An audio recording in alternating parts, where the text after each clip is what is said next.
kill.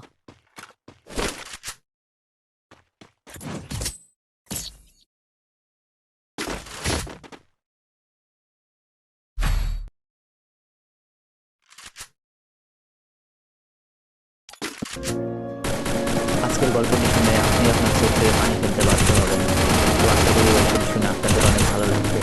তো পুরো গল্পটি শুনুন। আমার পাশের বাসার একটা মেয়ে, নাম মিম, আর আমার নাম ইম।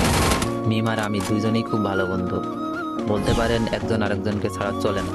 হঠাৎ করে একদিন আমি মিমকে মজা করতে করতে বললাম, মিম, আই লাভ ইউ। ও বলে, শোন ইমন, আমি তোকে ভালোবাসতে পারবো না, তুই শুধু আমার বন্ধু। এই কথা বলেই চলে গেল, আটকাতে পারলাম না। এভাবেই দিন যেতে লাগলো, কিন্তু মিম তো আমাকে ভালোবাসে না। কি যে করি, বলতে বলতে মিমের ফোন। ওই ইমন, কি করছো? তোর কথাই ভাবছিলাম মিম। চুপ থাক, খাইছস? না, তুই খাইছস মিম? হ্যাঁ খাইছি। তুই এখনই খেয়ে নে, আর মাঠে তাড়াতাড়ি আয়।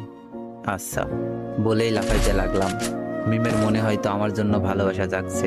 তাড়াতাড়ি খেয়ে গেলাম, গিয়েই বললাম, কিরে মিম, হঠাৎ জরুরি তলব?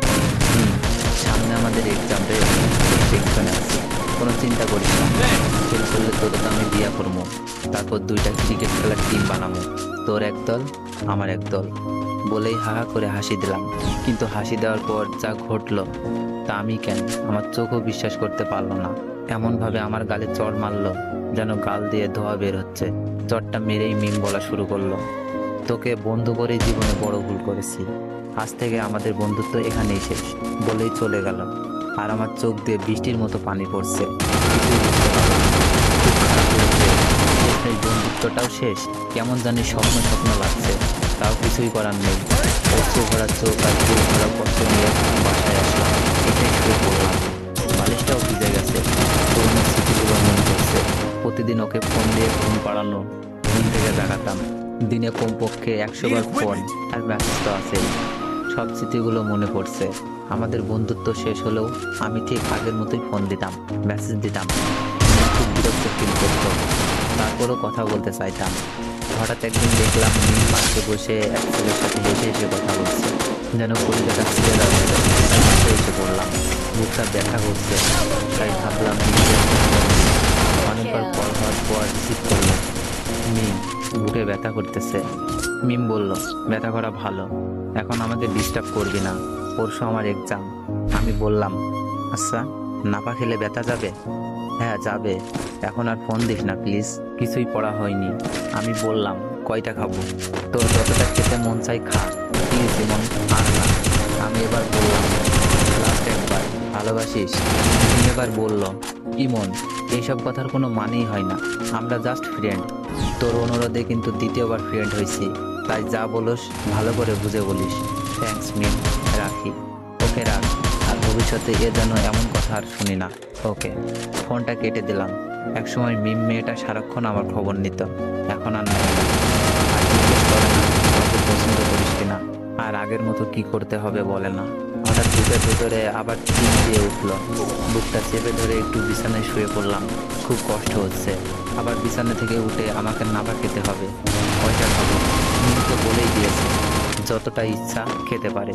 সবগুলো ওষুধ মুখের ভেতরে ফিরে ঘুমিয়ে পড়লাম। 1 টাকা ভরে উঠে পড়ে মিম, মোবাইল চেক করে যা, আজ আর কোনো মেসেজও নাই, মিস কলও নাই। পড়াই মনোযোগী হই। মিম মন দিয়ে পড়তে থাকে। হঠাৎ মনটা যেন কেমন কেমন করছে, তবুও ভালো, ইমন জ্বালাচ্ছে না। ছেলেটার কোনো কমন সেন্সও নাই। যখন তখন ফোন দিয়ে বলে, মিম, এইটা হয়েছে, এখন কি করব? ওইটা হয়েছে, বোরিং। কয়েক ঘন্টা কেটে গেলেও মিমের মোবাইলে আলো জ্বলছে না। হঠাৎ মোবাইলে মেসেজ টোন বেজে উঠল। মিমের কাছে বোরিং হ্যাপি দুইটাই লাগলো। মেসেজ অন করেই হতাশ হয়। রবি সিম কোম্পানির SMS। রবি সিমকে কয়েকশো গালি দেয় সে। ঘড়ির ঘন্টার কাঁটা ক্রমশই বেড়ে চলেছে, কিন্তু একটি বারের জন্য ইমনের মোবাইল থেকে কল আসে না। হঠাৎ মিমের স্মরণ হয় কতদিনের কথা। ইমন বলেছিল, মিম, বুকে ব্যথা। ওর ভুরু যুগল কুঁচকে যায়, মুখটা কালো হয়ে যায়, বুকের ভেতরটা খা খা করে ওঠে। মন থেকে কত রকম ভয় করছে। রাত 9টা, মিম একদম পড়তে পারছে না। বারবার ইমনের কথা মনে পড়ছে।